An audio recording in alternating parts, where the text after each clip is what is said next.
antara aku, kamu, dan Yesus Kristus. Ada apa?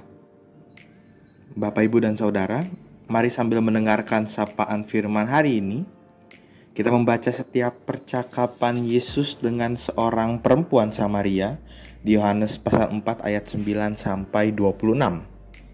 Kita sudah mengetahui bahwa Yesus menerobos 4 tembok di dalam ibadah umum kemarin. Tembok Samaria dan Yahudi, tembok gender laki-laki dan perempuan, tembok yang dekat dengan semua orang dan yang menghindari orang, dan tembok terakhir adalah seorang yang dianggap religius dengan seorang yang dianggap pendosa dari Samaria.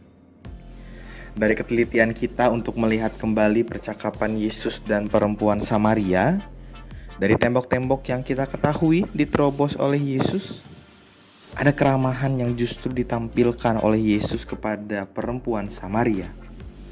Kalau kita baca pelan-pelan dan berulang-ulang, ada penolakan bahkan rasa tidak percaya dari perempuan Samaria kepada Yesus Kristus. Namun Yesus memahami itu karena latar belakang perempuan Samaria, identitasnya, masa lalunya. Kita dapat melihat kegigihan Yesus Kristus menerobos tembok-tembok yang ada, kegigihan Yesus Kristus untuk berbincang-bincang dan menjelaskan banyak hal, semata-mata hanya karena Yesus ingin melakukan kebaikan kepada perempuan Samaria. Bapak, Ibu, dan Saudara, di dalam kehidupan kita pribadi, masing-masing dari kita pasti memiliki relasi yang personal bersama dengan Yesus Kristus. Di tengah keberagaman relasi masing-masing kita dengan Yesus Kristus, Dia menunjukkan keramahannya kepada kita. Dia menunjukkan kegigihannya untuk hadir bagi setiap kita, sama seperti keramahan dan kegigihannya kepada perempuan Samaria. Keramahan dalam KBBI artinya sifat ramah, kebaikan hati, dan keakraban dalam pergaulan. Artinya ketika kita menjadi orang yang beriman, dan sosok yang menjadi guru iman kita adalah Tuhan Yesus. Tuhan Yesus mengajak kita untuk menjadi orang beriman yang menghidupi kebaikan hati dan keakraban dalam bergaul dengan siapapun.